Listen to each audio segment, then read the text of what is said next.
Welcome to the LifeSite Support Center. My name is Tom. We're going to look at the request membership process. So this is where you would go if you are a new family and your co-op or group has given you an address to go to. So I'm going to type that in my address bar here. I've already got it done. And then I would click on this link over here, the person with the plus, the request membership. So basically when you go through this process, it's going to ask you for some basic biographical information, some real straightforward stuff here.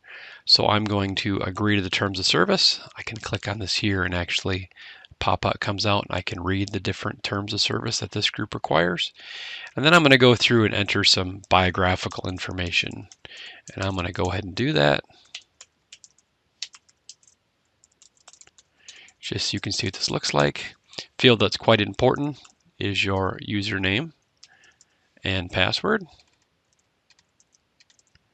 And then secondary, last name, first name. This is typically what you would use for your spouse. So I'm going to do that.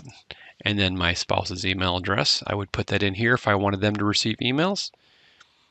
Typically, I leave all these defaulted, all these different email settings, and then maybe go in and tweak them later.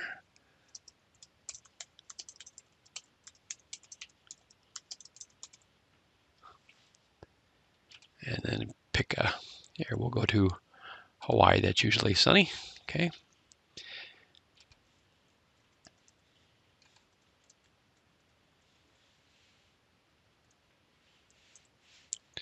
Time zone's an important field, and I'm in Hawaii, which I wish I was.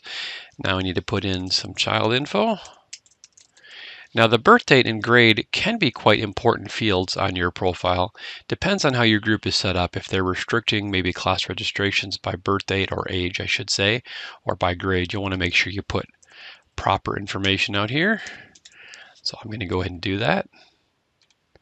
Okay, if I need to add more children, I click on this plus child. A new box pops up. I can add additional children, or I can delete that child. Show info to other families, so child info. So this actually, if I uncheck this box, it'll hide my child's info from the family directory. The thing to remember with the directory is that it is secure. Only logged in families can see the directory. And then they're asking some additional questions here that the group admin has created. I'm going to leave those alone. And then there's some different email settings. Again, I'm just going to leave these as they are. Weekly emails, an email you receive once a week. Form emails are your different types of communication with your group and the different form categories.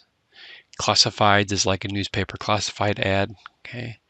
And then here's where you would type out a question to your group administrator. Yes, I'm not a robot, and continue to submit it. So there it is submitted.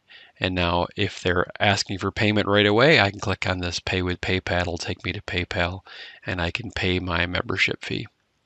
So there you have it. That's how you go through the request membership process. Pretty straightforward, just asking some biographical information. Once you've submitted that form, your administrator website receives an email telling you that you have submitted it, and then they need to approve you before you can log into your website. And of course, there may be other forms or things that they require before they do that. If you need further assistance, you can always reach out to your website administrator.